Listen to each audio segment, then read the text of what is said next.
आज हूँ पवित्र श्रावण मासर प्रथम सोमवार पूरा पुलिटू सहर सबुठ गोटे प्रकार उत्सव मुखर चलता बेले विभिन्न शैवपीठ मानक आज काउड़िया मानकर भिड़ देखा मिलता है। से परिप्रेक्षी में आम अच्छु बर्तमान गजपति जिला जो रही आरुदेवी ब्लॉक महेन्द्रगढ़ नीलकंठेश्वर मंदिर ठारे देखिपे किभली भाव जो काउड़िया माने बहुत बहुत भक्तिपूत भाव से आज बर्तमान जल अभिषेक करने आसी आम सीधा सड़क भाव प्रतिक्रिया ने आम निकट अच्छा जो काउड़िया भक्त रही आज्ञा आपणकर परिचय एवं आप जो काउड़िया कौट पानी आणिले कौन कहे आज जो सोमवार को नहीं रिपोर्ट्स टुडे को मोर स्वागत मु हूँ श्री श्री श्री नीलकंठेश्वर बोलबम संघर सभापति एवं कर्ता दीर्घ 18 वर्ष लाई दायित्व मु तुलाऊँगी। समस्त श्रद्धालु एरियावासी मो सहित से बहुत सम्मान रखी मत बाछी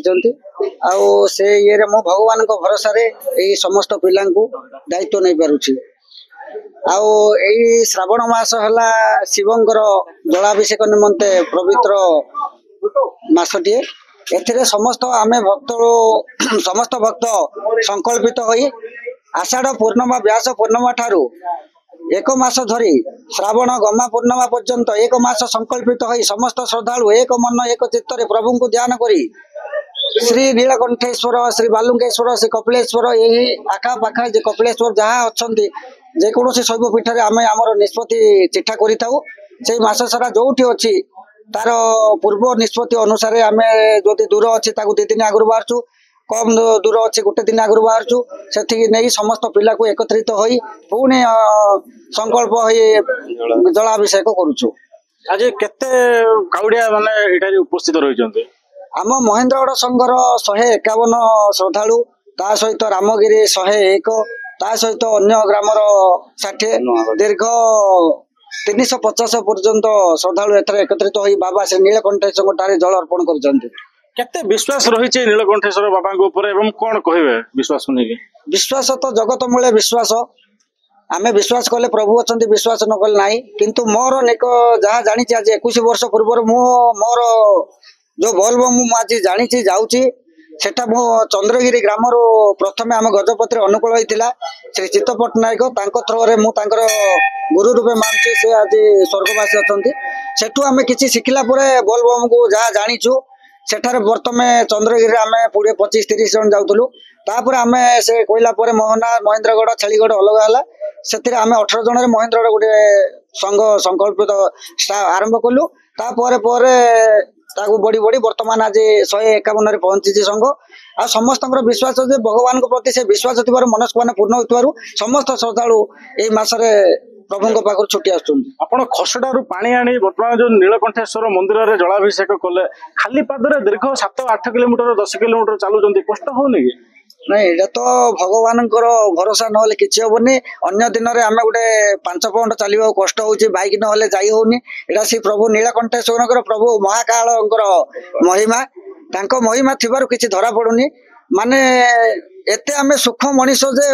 चपल न काले पदाऊ जाई पारनु किंतु से भगवान की महिमा अच्छी सीधा आम जापारुनु 100 किलोमीटर भी निज पादरे खाली पादरे जाई पारछु गोड़रू फाड़ पड़ेले कि धरा पड़ुनी निश्चित भाव जहाँकि भक्त जो कथा कहते जे खाली दिन में बैक नथिले खंडे किलोमीटर चलु ना किंतु भगवान जो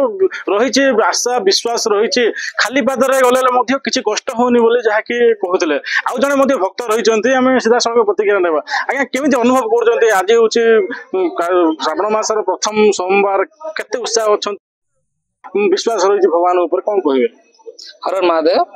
देखु आमर प्रथम सोमवार आज आमर मास जाक आम पूरा खाली पादरे चलुचु ब्रह्मचर्य पालन करमर प्रथम तो आम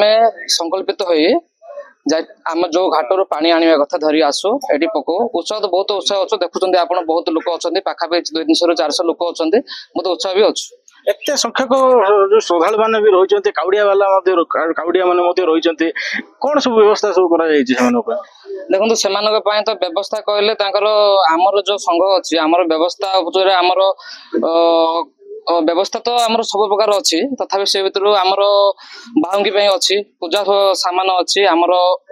भोजन पाई हमर अछि व्यवस्था शर्ट पैंट सब अछि व्यवस्था अछि निश्चित भाव जहाँकि प्रतिक्रिया नौथिले आउ जणे मध्य भक्त होइछन्ते केते उत्साहित अछन्ते केते आज जो श्रावण सोमवार को नेके कोन कहिबे हर हर महादेव रिपोर्टर्स टुडे को स्वागत जनाऊँ वर्ष को यही मास माने मु बहुत अपेक्षा मैं सब श्रद्धालु जो शिव भक्त वर्षक यही मसटा को समस्ते अपेक्षा करी थांती जे केबे श्रावण मास आसीबो केबे बाबा पाखरे आमे हमर मनर इच्छा नहीं कि माने जल हिसाब नहीं कि अर्पण करके बाबा आम कथा सुनिबे बुझिबे से हिसाब रे समस्त मन में बहुत आकुल होई थाए कि मु भी बहुत खुशी रे अछि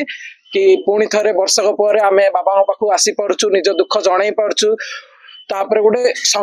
संघ नहीं तो यहाँ गोटे आम परिवार हिसाब से जो आम रोचे ये समस्ते मिलमिशी खाइबा पीवा रहा सबकि बहुत भल भाव हो बहुत खुशी अच्छे जो आप जो काउडिया जो आसते ये प्रथम थर ना पूर्व आपण ये जो काउडिया भक्त भाव मो निज कथा कहले मो पाखापाखि 3 वर्ष हो काउडिया हिसाब से आसुची बाबा पाखे जलाभिषेक करके 3 वर्ष हो निश्चित भाव जहाँकि काउडिया मान जहाँकि प्रतिक्रिया नौले जे ये प्रथम नुहे वर्ष वर्ष धरी काउडिया महादेव माने अर्पण कर प्रभुंर विश्वास नहीं